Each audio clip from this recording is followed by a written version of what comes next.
सड़क के नुक्कड़ पर लकड़ी की एक छोटी सी दुकान थी। उस पर पूछताछ केंद्र लिखा हुआ था। पूछताछ केंद्र में एक महिला बैठती थी। वह लोगों के उन सवालों के जवाब देती थी जो उससे पूछे जाते थे। महिला प्रतिदिन दुकान पर बैठती थी, लेकिन एक दिन अचानक कहीं चली गई और वह दुकान खाली हो गई। कुछ दिन दुकान खाली ही रही। एक दिन एक चंचल लड़की चीची सड़क पर घूम रही थी। उसने खाली दुकान देखते ही पूछताछ केंद्र के ऊपर बच्चों का शब्द लिख दिया और दुकान में जाकर बैठ गई। अब वह प्रतीक्षा करने लगी कि कोई आए और उससे सवाल पूछे। सबसे पहले दो जुड़वा भाइयों ने बच्चों के पूछताछ केंद्र को देखा। वे उधर आए और चीची से पूछा, अगर कोई पिताजी की घड़ी से खेल रहा हो और वह गिरकर टूट जाए तो क्या करना चाहिए? पिताजी से पूछना चाहिए कि जब घड़ी नहीं थी तब लोग समय कैसे मालूम करते थे। चीची की बात सुनकर भाइयों ने एक दूसरे की तरफ देखा और वहाँ से चले गए।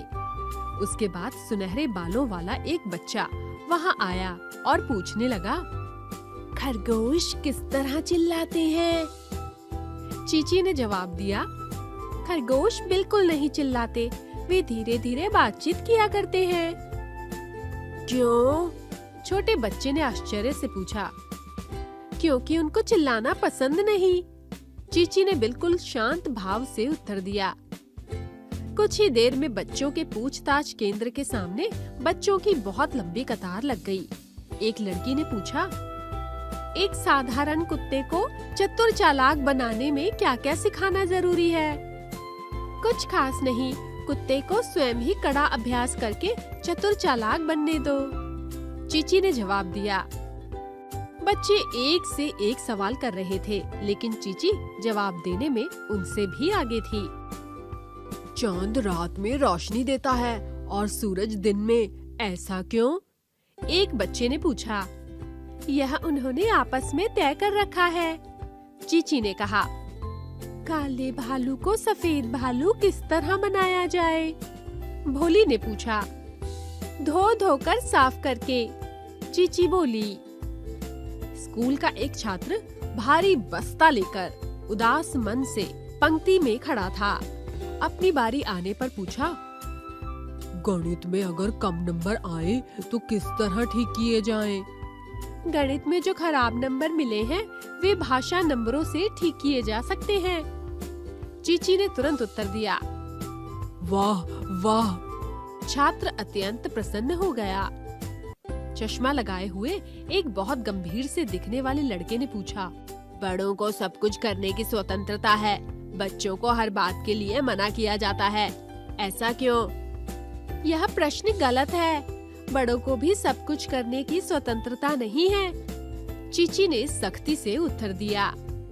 अब मुझे एक सवाल और पूछना है, चश्मा लगाए हुए लड़के ने कहा। पूछो, चीची बोली। हवा का घर कहाँ है? यह क्या खाती पीती है? लड़के ने पूछा। यह तो अभी तक खुद हवा को भी नहीं मालूम, चीची ने सोच विचार कर उत्तर दिया। दीदी, जब रेलगाड़ी आती है तो सड़क का फाटक बंद क्यों कर दिया जाता है? बड़ी बड़ी आंखों वाले गोलू ने बेहद जिज्ञासा से पूछा। जिससे कि रेलगाड़ी सड़क पर न आ जाए, चीची ने तत्परता से कहा। तभी एक पहलवान सा दिखने वाला लड़का आया। क्या तुम तरबूज को एक ही बार में दांत से काट सकती हो? उसने पूछा। हाँ, मैं काट सकती हूँ, चीची ने कहा। शर्त लगाओ, तुम नहीं काट सकती, लड़का बोला। शर्त लगाती हूँ। चीची पूछताछ केंद्र से बाहर निकली। पूछताछ केंद्र पर एक कागज लिखकर चिपका दिया। पूछताछ केंद्र शर्त लगाने के लिए बंद है।